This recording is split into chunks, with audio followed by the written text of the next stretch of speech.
스필버그 감독의 유명한 아주 영화 Saving Private Ryan, 라이언 1등병 구하기 영화를 여러분이 기억하실 것입니다. 세계 2차 대전을 배경으로 하면서 이 전쟁하는 그 장면부터 이렇게 시작이 되는데요. 그 전쟁이 일어나는 장면, 그 상륙작전이 바로 노르만디 상륙작전이었습니다. 이 노르만디 상륙작전이 굉장히 어려운 작전이었다고 해요. 그래서 상륙하자마자 또 이렇게 기지 구축을 하고 보급로를 열면서 적의 아주 결정적인 부분을 치고 이 아군의 어떤 그 보급로를 확보하는 아주 중요한 전쟁이었다고 그래요. 그래서 이 노르만디 상륙 작전을 개시하는 날 1944년 6월 6일입니다. 그게 D-Day로 잡았어요. 작전 개시의 날. 그래서 그 D-Day에 일어났던 노르만디 상륙 작전을 통해서 적의 허리를 꺾는 결정적인 승리를 얻습니다. 허리를 꺾었다는 말이 무슨 말이냐면 이 적이 회복 불가능한 전쟁이었어요. 그래서 아군은 그 다음부터는 마지막 항복을 받아내고 전쟁 승리를 이야기하는 V-Day를 이야기하기까지는 시간이 문제지 이거는 따놓은 승리라는 것이죠. 그래서 이 D-Day, V-Day라는 요 명목을 가지고 한 신학자가 우리 교회는, 우리 성도들은 마치 D-Day와 V-Day 사이에 사는 자들과 같다라고 하는 아주 유명한 말을 했습니다. 그러니까 이미 확실하게 승리를 거둔 D-Day를 지나 아직 V-Day는 선포하지 않았지만 원수들의 항복을 받아내는 것은 당연한 일인, 시간이 문제인 바로 그 V-Day를 기다리면서 오늘 믿음으로 살아가는 자들이 바로 이 시대의 교회요 성도라고 이야기를 했는데 바로 그것을 타이틀로 잡아봤습니다. 오늘 다니엘이 환상 중에 본 것도 큰 전쟁에 관한 것이라고 얘기했어요. 이 전쟁에 관한 환상을 보고 다니엘이 너무 놀라고 두려운 나머지 3주 동안, 새 일해 동안 떡을 먹지 아니하고 고기와 포도주를 입에 대지 않았고 심지어는 이 몸에 기름도 바르지 아니하였다라고 이야기합니다.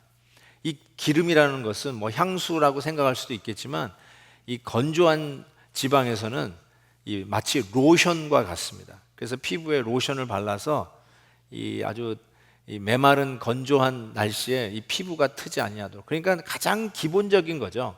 먹고 그 다음에 이 몸을 제대로 관리하는 가장 기본적인 것조차도 포기한 채 21일 3주 동안 다니엘이 아마 기도하지 않았을까, 그냥 뭐 식음만 전폐한 게 아니라 기도하면서 그 시간을 보내지 않았을까 싶습니다. 근데 이 기간 동안에 히데겔이라고 하는 강, 지금의 티그리스 강에서 한 사람을 봅니다. 이 환상 중에 한 사람을 보는데 이 한 사람이 누군지가 굉장히 이제 앞으로 이 비전이 11장, 12장까지 이어집니다. 오늘은 그 비전이 뭔지는 잘 안 보여주죠. 11장부터 보여주는데 한 사람이 누군지를 보는 게 앞으로 해석하는데 굉장히 중요한 일이 되는데 5절, 6절에 보시면 이 한 사람이 이렇게 묘사되어 있습니다. 내가 눈을 들어 바라본 적 한 사람이 세마포 옷을 입었고 허리에는 우바스 순금 띠를 띠었고 그의 몸은 황옥 같고 얼굴은 번갯빛 같고 눈은 횃불 같고 팔과 발은 빛난 놋 같고 그의 말소리는 무리의 소리 같더라 라고 했습니다. 그런데 이 표현이 계시록에 보면 예수 그리스도, 우리 주님을 묘사한 것과 아주 흡사합니다. 보실래요? 촛대 사이에 인자 같은 이가 발에 끌리는 옷을 입고 가슴에 금띠를 띠고 그의 머리는 털의 희기가 흰 양털 같고 눈 같으며 그의 눈은 불꽃 같고 그의 발은 풀무불에 단련한 빛난 주석 같고 그의 음성은 맑은 많은 물소리 같더라. 그렇죠? 어쨌든 계속해서 나오겠지만 천사로 보느냐 예수 그리스도를 보느냐 여러 가지 의견들이 있는데 일단은 주님의 모습과 아주 흡사한 이 한 사람을 이 다니엘이 환상 중에 본 것입니다. 이게 얼마나 충격적인지 그의 힘을 다 빼버렸어요. 여러분, 나인메어, 이 악몽을 꾸고 나면 사람이 굉장히 그냥 식은땀에 끓고 힘이 쫙 빠지지 않습니까? 이 다니엘은 단순히 꿈도 아니고 환상 중에 비전을 보는데 이 충격적인 큰 전쟁의 모습을 보고 얼마나 기진했는지 모릅니다. 그래서 본문에 보니까 다니엘을 3번이나 위로하는 모습이 나오는데 10절에 어루만졌다, 12절에 두려워하지 말라라고 격려하시고 16절에 보면 인자 같은 이, 역시 풀무불에 있었던 인자, 예수님이 자기 스스로를 호칭할 때 썼던 인자 같은 이가 내 입술을 만지시면서 위로하셨던 것이 나옵니다. 그리고 나서 18절 19절에 보면 이렇게 격려를 하십니다. 우리 같이 한번 읽겠습니다. 시작. 또 사람의 모양 같은 것 하나가 나를 만지며 나를 강건하게 하여 이르되 큰 은총을 받은 사람이여 두려워하지 말라, 평안하라, 강건하라, 강건하라. 그가 이같이 내게 말하매 내가 곧 힘이 나서 이르되 내 주께서 나를 강건하게 하셨사오니 말씀하옵소서.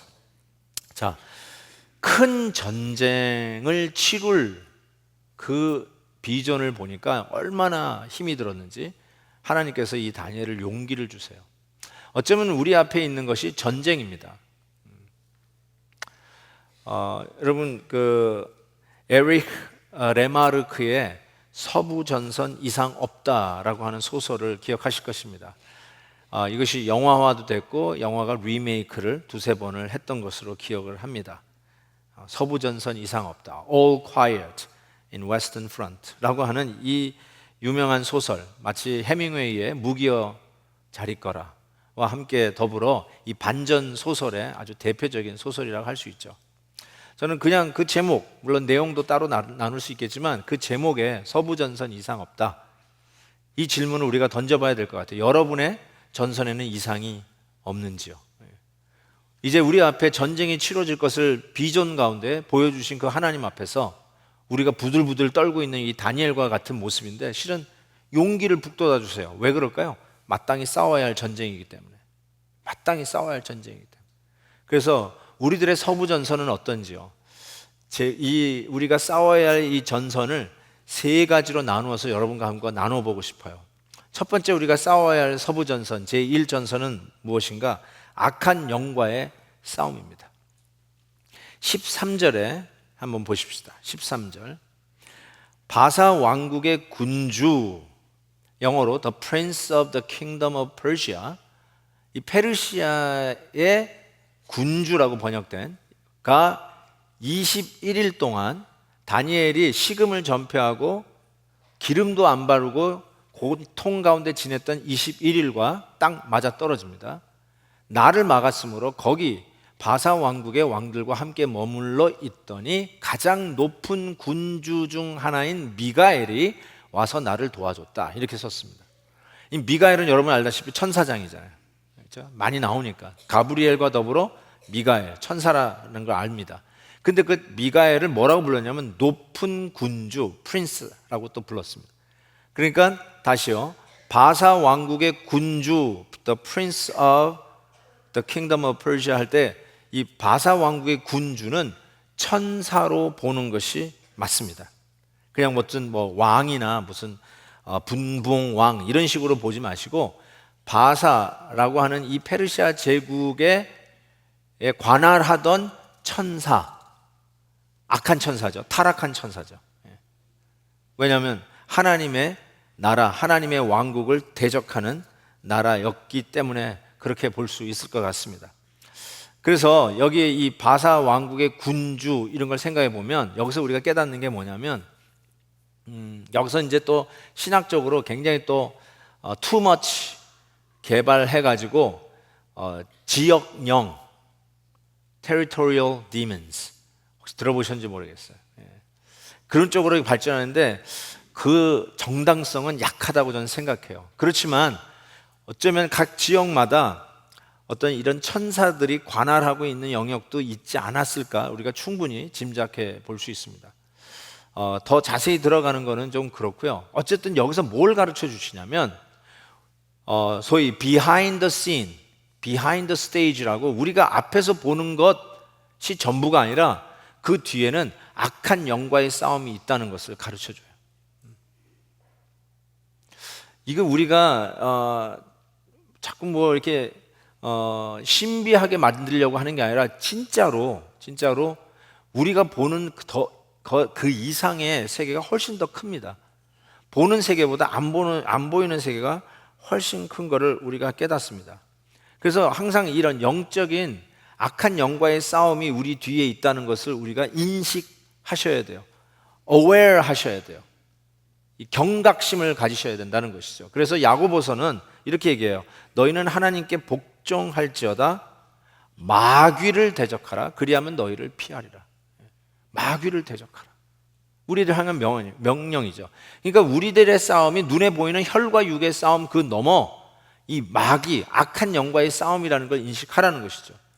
이 말이 물론 맨날 축사를 하라는 뜻은 아니에요. 귀신 쫓는 거 있잖아요. 귀신아 물러가라 뭐 그거를 이야기하는 게 아니라 이런 하나님의 나라를 대적하는 그런 악한 시스템과 싸우라는 것이죠.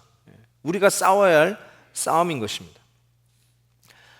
그래서 성경은 이 싸움을 애시당초부터 선언을 했어요. 사탄이 우리 인간을 유혹해서 죄를 짓게 하는 그 순간부터 하나님은 악한 영과의 싸움 선전포고를 했죠. 창세기 3장 보시면 여호와 하나님이 뱀에게 이르시되 내가 이렇게 하였으니 네가 모든 가축과 들의 모든 짐승보다 더욱 저주를 받아 배로 다니고 살아있는 동안 흙을 먹을지로다. 그리고 나서 이렇게 얘기했어요. 이걸 소위 원시복음이라고 하는데 내가 너로 여자와 원수가 되게 하고 내 후손도 여자의 후손과 원수가 되게 하리니 여자의 후손은 예수 그리스도죠. 네 머리를 상하게 할 것이요 완전 승리를 얘기합니다. 그러나 너는 그의 발꿈치 예수 그리스도의 발꿈치를 상하게 할 것이다. 십자가를 얘기하는 것이죠. 그래서 이미 원수 마귀가 우리의 삶 속에 들어와 유혹한 그 이후부터 하나님은 이 악한 원수와 전쟁을 선포했다는 것입니다. 그래서 구약에 보면 하나님을 거룩한 용사, 싸우는 용사로 Holy Warrior로 계속 표현을 하는 것을 볼 수 있습니다. 예를 들면 홍해를 넘어서 소위 모세의 노래라고 하는 별명이 붙은 출애굽기 15장에 보면 여호와는 용사시니 여호와는 그의 이름이시로다. 바로의 병거와 그의 군대를 바다에 던지시고 최고의 지휘관들이 홍해에 잠겼고 깊은 물이 그들을 덮으니 그들이 돌처럼 깊음 속에 가라앉았도다. 누가 싸웠어요? 여호와 하나님이 싸우시는 거룩한 용사심을 이야기합니다.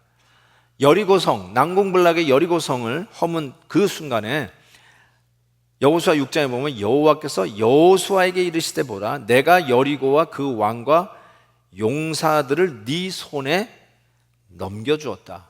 여리고성 함락도 실은 우리가 싸운 게 아니라 하나님이 우리의 손에 붙인 거라는 거예요. 하나님이 싸우신 전쟁이었음을 이야기를 합니다. 다윗이 블레셋, 팔레스타인과 싸웠을 때도 다윗은 이 전쟁을 여호와께 묻습니다. 왜냐하면 이건 하나님 거니까, 하나님께 하실 전쟁이니까. 그리고 나서 내가 블레셋 사람들에게 내 손에 넘기리라 라고 하나님이 말씀하시지 않습니까? 하나님이 블레셋 사람을 다윗의 손에 붙이셨어요. 다윗이 싸우는 것 같지만 실질적으로 이 싸움은 여호와의 싸움이요 하나님께서 승리하시는 하나님의 전쟁인 것을 이야기를 합니다. 그러니까 우리가 보이는 세계를 초월하는 초월 세계의 영적 세계의 전쟁이 있음을 알라는 것이에요. 그리고 거기에 대해서 경각심을 가지라는 것이죠. 여러분, 실은 정치적으로 보세요. 각 나라마다 대통령이 있고 나라 원수들이 있지 않습니까? 그럼 뭐 나라가 그렇게 흘러가는가 보다 하지만 실은 그 정치적인 우리가 눈으로 보는 그 뒤에 얼마나 악한 시스템들이 많습니까? 독재자들을 통해서 얼마나 무고한 인명의 피해가 있고 특별히 하나님의 교회들이 크리스천들이 얼마나 박해를 많이 받습니까? 옛날 독재자지만 우간다의 이디 아민, 사담 후세인, 그리고 지금의 김정은.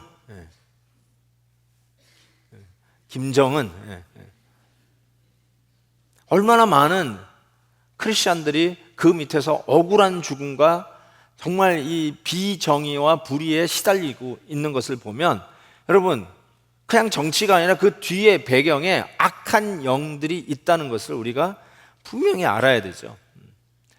그건 독재자리고, 그렇다고 해서 우리들의 시스템은 어때요? 우리의 인스티튜션은 어때요? 인재들을 잘 양육해야 되는 교육기관에서 비리들, 사람들을 건강하게 하고 치료해야 할 병원에서 일어나는 비리들. 아니 여러분, 고쳐야 되고 살려야 되잖아요. 그게 병원 아닙니까? 그런데 왜 엄마 뱃속에 있는 아이는 죽입니까? 어떻게 이런 일들이 메디컬 필드에서 일어납니까? 악이잖아요. 의사 선언하고 선서하고 의사가 되셨잖아요. 그런데 어떻게 생명을 죽입니까? 살려야 할 의사가, 치료해야 할 의사가 어떻게 이런 일이 일어나죠? 뒤에 배경이 악한 영들의 역사가 있는 거 아닙니까? 안 보이지만 분명히 있다는 것이죠. 신학교 때 저에게 구약을 가르쳐 준 교수님이 계세요. 그분이 실은 이 다니엘 주석도 쓰셨어요. 그래서 제가 그분 주석책을 설교 준비하는데 많이 참고를 하는데, 이 주석책은 굉장히 그 아카데믹한 책이기 때문에 사적인 말이 별로 없는데, 이분의 보니까 이분의 사적인 얘기가 여기에 쓰여 있었어요. 그게 어떤 얘기냐면 본인이 평생 자란 교회 얘기를 하더라고요. 굉장히 정통적인 아주 그 교단에서 커가지고 이제는 자기가 소명을 가지고 이제 목사가 되기 위해서 이제 신학교를 갔는데, 자기가 자라온 그 교단, 그 교회가 있는 교단은 굉장히 이 좌경화되어 있는 신학교였어요. 좌경화되어 있는 교단이었어요.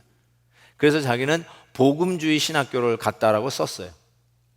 그리고 나서는 이제 신학을 졸업하고 이제 목사가 되기 위해서 모든 목사 고시 다 본 후에 마지막 인터뷰 과정에 남았는데, 그 교단에서 운영하는 목사 안수를 위한 커미티 인터뷰 이야기를 하고 있었습니다. 근데 그 인터뷰를 하는데 커미티 위원들이 나와가지고 하는 말이 너에게 목사 안수를 주지 않기로 결정했다는 것입니다. 그게 성적이 떨어졌거나 어떤 과락이라고 그러죠. 어떤 과목을 실패해가지고 안 주는 게 아니라 이유가 이런 것이었습니다. 너가 다닌 신학교가 성경 말씀이 하나님의 말씀으로 믿는 신학교를 갔기 때문에 목사 안수를 줄 수 없다. 두 번째로는 우리 교단이 믿는 그 빌리빙 시스템을 네가 받아들이지 않았기 때문에 안수를 줄 수 없다라고 얘기했어요. 그건 자기가 받아들일 수 있었어요. 자기가 믿는 바하고 틀리니까. 근데 자기의 마음을 진짜 아프게 했던 것은 인터뷰에 같이 왔던 자기 동료, 동갑 나이 동료인데, 그 동료가 자기한테 한 말이 정말 더 아팠대요. 그게 뭐냐면 이것이었어요. 한심하다는 눈초리로 쳐다보면서 너는 어떻게 예수 그리스도의 부활을 믿냐? 어떻게 예수님의 역사성을 너는 인정할 수 있느냐? 아니 어떻게 이 성경책을 하나님의 감동으로 쓰여진 하나님의 말씀으로 믿느냐? 너는 어떻게 예수님이 부활했다고 믿느냐? 한 가지 더, 너는 어떻게 동성연애가 틀렸다고 이야기할 수 있느냐? 이 말이 너무너무나 가슴이 아팠다는 거예요. 그래서 그는 다른 교단으로 가서 안수를 받고 목사가 되었으며 신학 교수가 돼서 저를 가르쳐 주시는 선생님이 되셨죠. 여러분, 지금 제가 무슨 어디 뭐 이단 얘기하는 건가요? 무슨 사이비 종교 얘기하는 거예요? 아니에요. 버젓이 간판을 붙이고 있는 교회에서 일어나는 일들입니다. 종교라고 하는 칼날을 가지고 뒤에 어떤 일이 벌어지는지 몰라요. 이 악한 영의 역사가 있는 거예요. 앞으로 큰 전쟁의 것이 있다, 이 치러야 할 이 비전 속에 왜 다니엘이 이렇게 신음하고 기운이 빠졌는지 알 것 같아요. 근데 여러분, 우리가 이 전쟁에 싸워야 하는 제1전선의 싸움이 이 악한 영과의 싸움이라는 것을 가르쳐 줍니다. 두 번째로 우리가 싸워야 할 제2전선이 있습니다. 저는 이거를 복음 전파라고 이야기하고 싶습니다.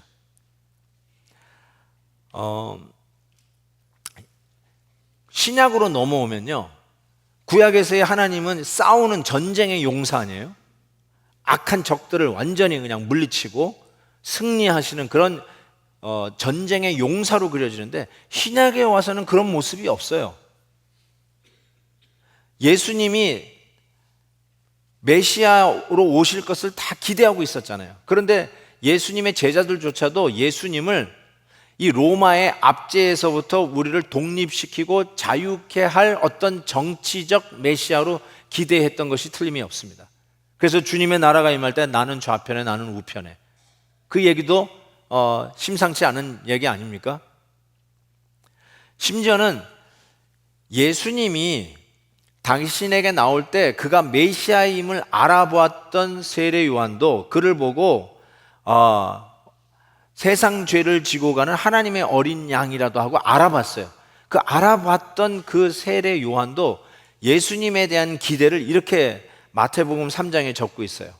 나는, 이 세례 요한, 나는 너희로 회개하게 위하여 물로 세례를 베풀거니와 내 뒤에 오시는 이 예수님은 나보다 능력이 많으시니 나는 그의 신을 들기도 감당하지 못하겠노라. 그는, 예수님은 성령과 불로 너희에게 세례를 베풀 것이요 손에 키를 들고 자기의 타작마당을 정하게 하사 알곡을 모아 곡간에 들이고 쭉정이는 꺼지지 않는 불에 태우시리라. 어떤 모습이에요?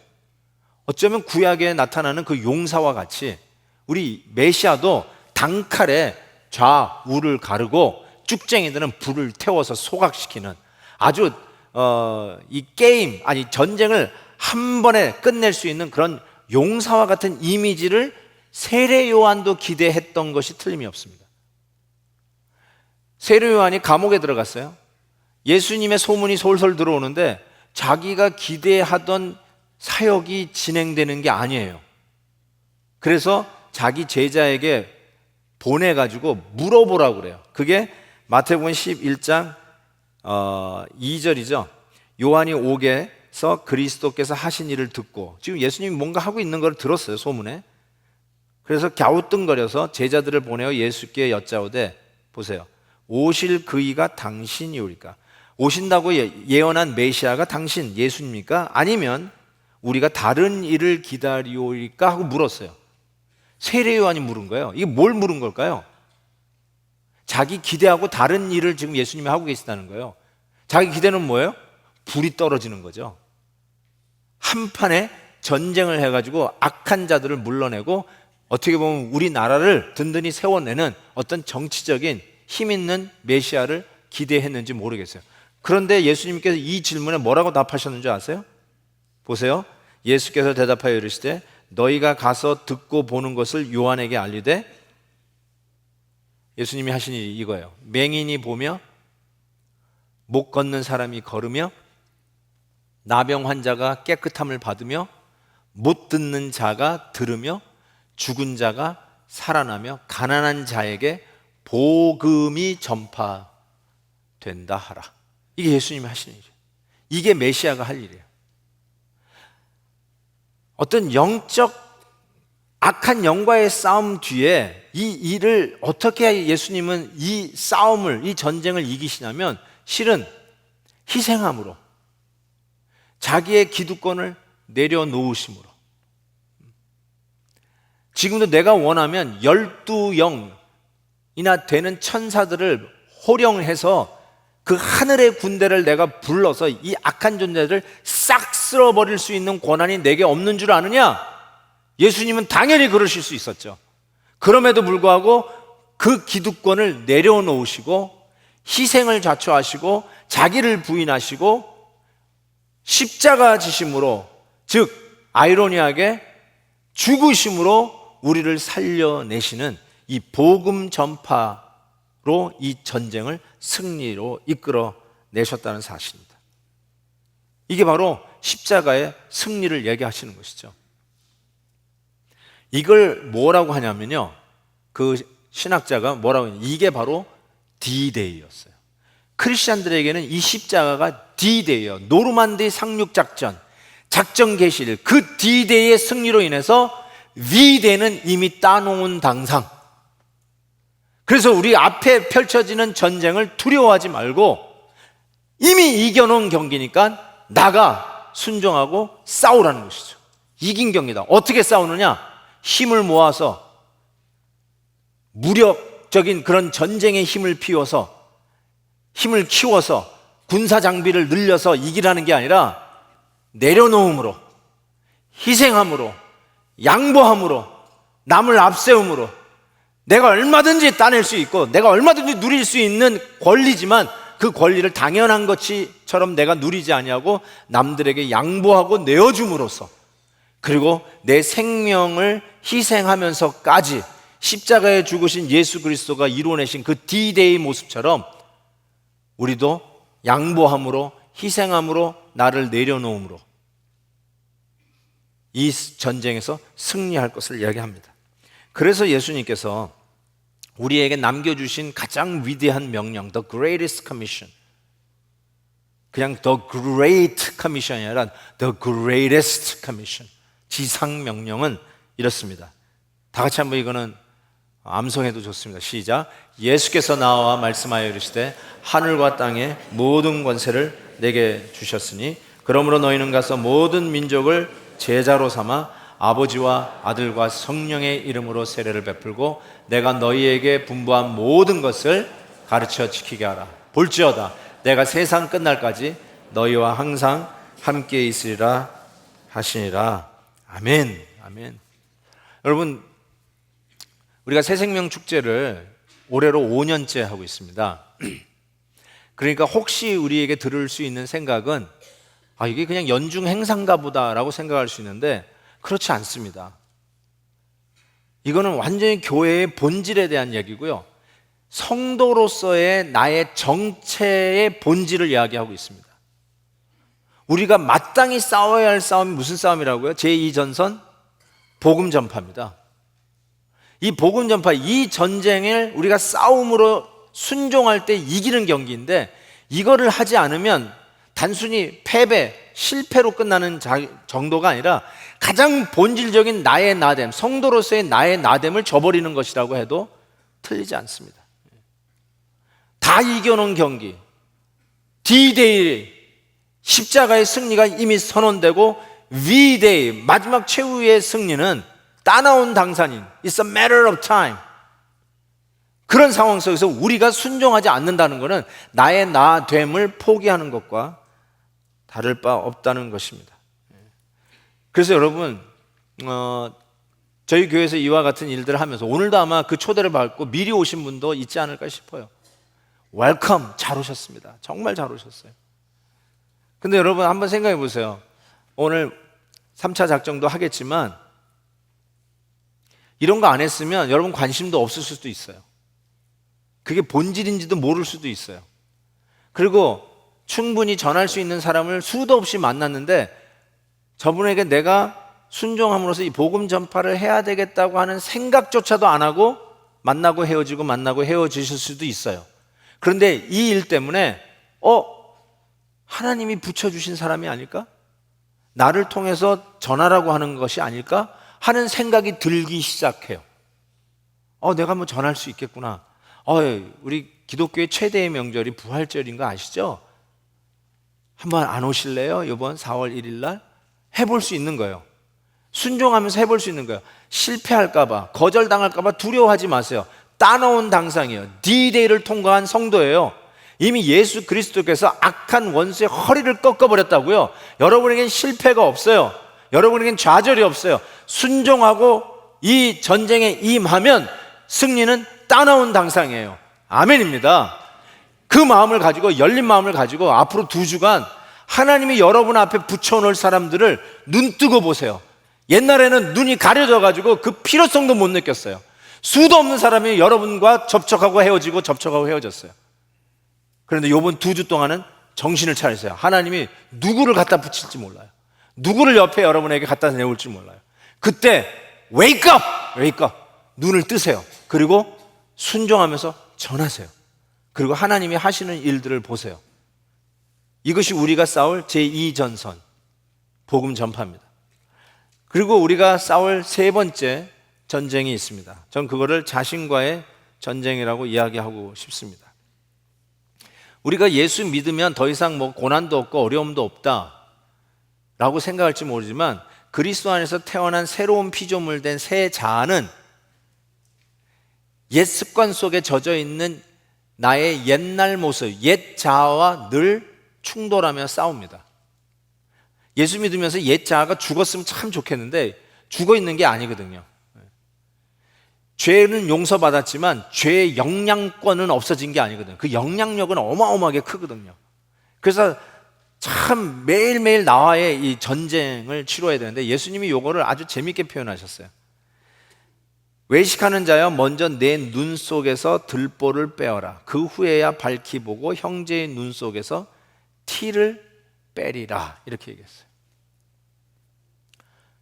여러분, 막상 남들 비난하고 너는 왜 그 모양이냐, 너는 왜 그렇게 사느냐 라고 이야기할 수 있잖아요. 자기가 더 옳은 것 같을 때 그 주장을 하잖아요.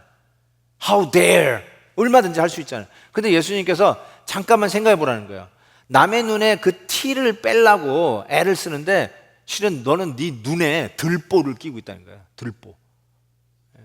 이런 통나무 같은 게 네 눈 속에 들어가 있는데 남의 눈에 현미경으로 봐야 보이는 그 티를 빼려고 그렇게 애를 쓰냐는 것이죠. 너와의 전쟁에 이미 졌다는 거죠. 왜 그 전쟁을 안 하는 거죠? 왜 너와의 싸움을 싸우지 않느냐는 것이죠. 실은 사도 바울도 아주 통렬하게 자기 안에서 이 싸움을 이렇게 로마서에서 표현했어요. 내가 한 법을 깨달았노니 곧 선을 행하기 원하는 나에게 악이 함께 있는 것이로다.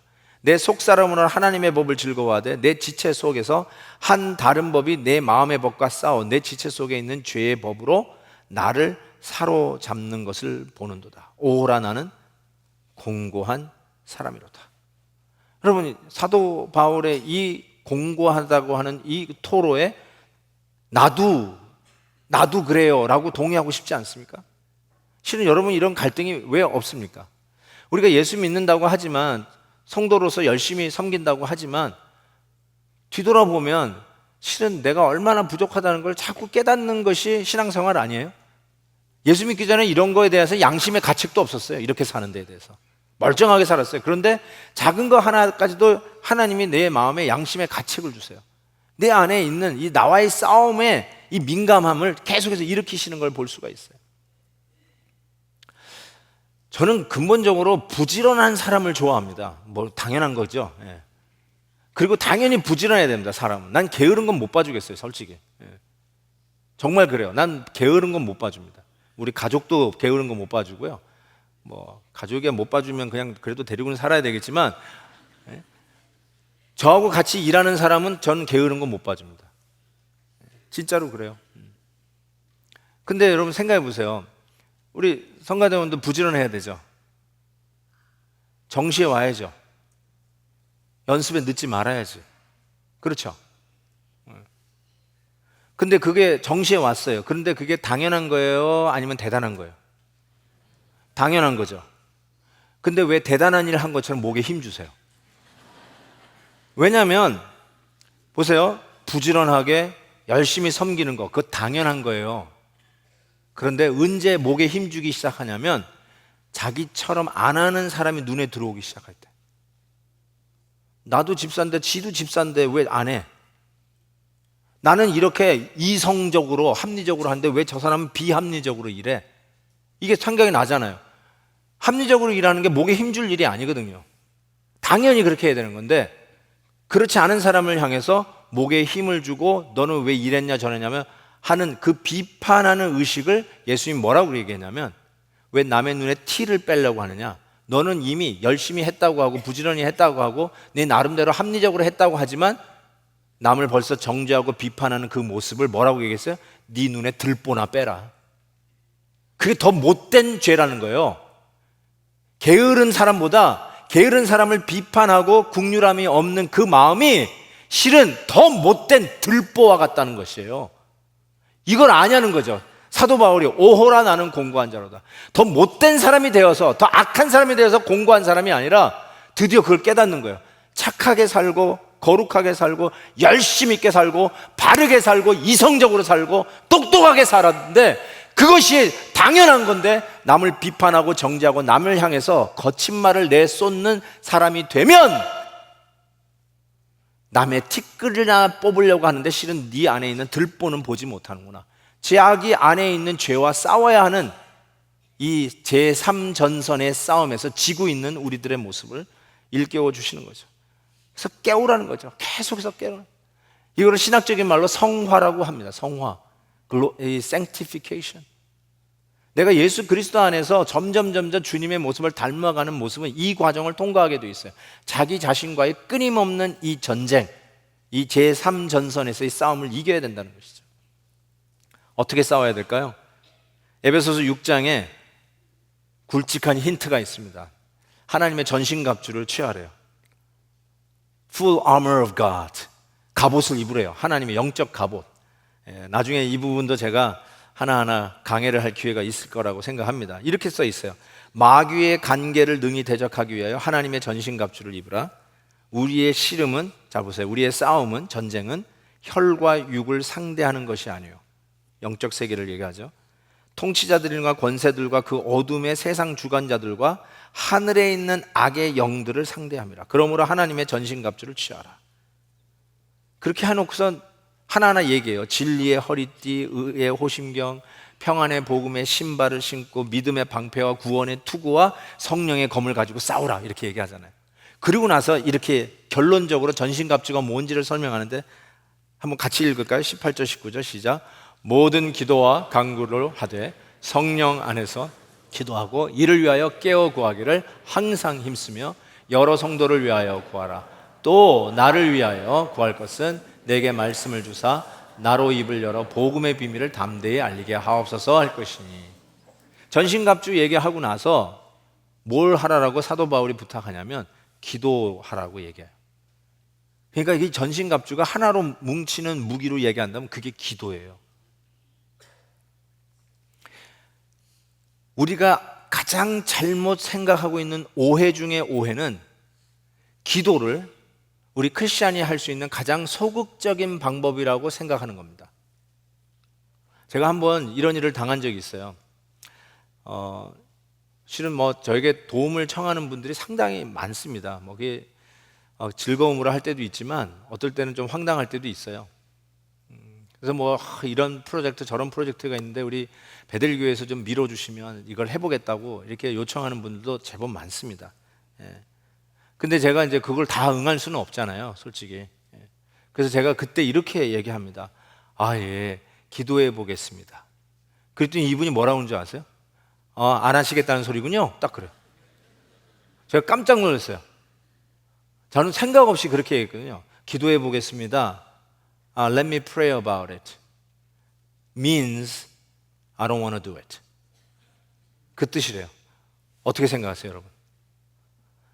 제가 회개했어요. 그런 거구나. 우리가 기도를 이게 가장 소극적으로 부인하는 방법으로, 점잖게 노하는 방법으로 Let me pray about it.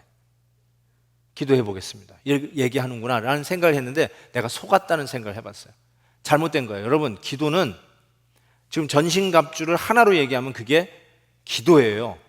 기도는 이 모든 전쟁에 우리 하나님께서 가장 최고로 가장 적합한 가장 공격적인 무기가 기도라는 뜻이에요. 이걸 우리 생각을 바꿔야 된다는 생각을 다시 한번 합니다. 여러분, 기도는 우리가 할 수 있는 가장 최소한의 소극적 대치 방법이 아니에요. 우리 앞에 있는 제1전선, 제2전선, 제3전선, 여러분의 삶 속에 서부전선에 이상이 없는가? 라고 물을 때 그 모든 전쟁에 우리가 대처할 수 있는 최고 성능의 무기, 최고 첨단의 무기, 가장 공격적이면서 가장 효율적으로 공격하면서 우리를 방어할 수 있는 무기가 무엇이냐? 기도라는 것이에요. 이 기도를 사용하시란 말이에요. 기도하면 됩니다. 기도하면 전능하신 하나님의 능력이 공급이 됩니다. 모든 전쟁의 최고 사령관인 하나님과 소통하는 게 기도입니다. 아들 조지 부시 대통령이 쿠웨이트에서 소위 데저스톰이라고 하는 전쟁을 했을 때 아군이 파죽지세로 적군을 물리쳤습니다. 나중에 안 것이지만 그 방법이 이거였다는 거예요. 아군은 저 프론트 라인에 있는 최전선에 있는 군인 하나하나가 사령관의 지시가 무엇인지 알고 어떻게 진행되는지를 다 알고 있었다는 거예요. 소통이 되었다는 것입니다. 그런데 반대로 적군 이라크 군대들은 이 미국에서 최첨단의 기술을 사용해서 모든 수신 시설을 다 차단하고 방해를 놔가지고 무슨 일이 진행되는지 저들의 사령탑과의 모든 소통을 다 끊어놨다는 것이에요. 그래서 소통하고 있었던 아군이 쉽게 파죽지세로 적군을 치고 들어가 승리를 거둘 수 있었다라고 이야기합니다. 소통이 그 비결이었다는 거예요. 저는 이 영적 전쟁의 비결도 소통이라고 생각합니다. 최고의 사령가신 하나님과 소통하는 것, 그게 기도입니다. 우리가 이 모든 전쟁에서 이길 수 있는 최고의 전략적 무기가 무엇이냐? 기도입니다. 기도를 쓰지 아니하고는 다른 무기가 없습니다. 기도하는 이 무기를 쓰지 않고는 다른 더 좋은 무기를 쓸 수가 없습니다. 하나님께서 우리에게 바로 이 모든 영적 전쟁에 승리할 수 있도록 최고 첨단의 무기를 주셨는데 바로 기도입니다. 할렐루야. 이 간증할 게 너무 많은데, 제가 지난번에도 말씀드렸잖아요. 우리 기니비사우 팀. 근데 이번에 틀림없이 뭔가 일어난 거거든요. 눈 때문에 이 비행기가 회항했잖아요. 버팔로로. 뉴욕에 내리지도 못하고 버팔로로 갔다는 거 아니에요. 그럼 끝난 거라고요. 근데 갔다는 소식을 들으니까 이거 하나님의 기적이로만 알고 있었는데 이번에 들어와서 보고를 하는데 진짜 기적이었더라고요. 돌아와서 버팔로에 내렸다는 거예요. 그런데 이 뉴욕에서 50마일, 60마일로 바람이 불고 있어서 눈은 고사하고 그 바람 때문에 못 내리고 있었는데 이게 돌면서 기름을 넣었대요. 그리고 나서 바람이 40마일 아래로만 내려면 다시 뜨고 내릴 수 있겠다고 연락이 왔대요. 그런데 우리가 그때 막 카톡으로 날리고 기도하고 있었을 때 그때 바람이 40마일 밑으로 줄었어요.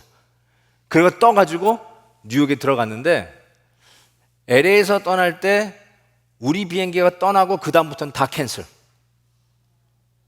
그리고 뉴욕에 떨어지는데 곧 우리 비행기가 뜰 때 40마일로 속도가 줄고는 내리고 나서 다시 폭풍. 그래서 나는 대단하다 그랬는데 한 가지 더 있었어요. 우리 팀하고 조인하는 자매가 하나 있었는데 그 자매는 시카고에서 와야 돼요. 시카고도 마찬가지였어요. 뜨는 수 있느냐 없느냐 하는데 그 자매가 탄 비행기가 뜨고 다 캔슬.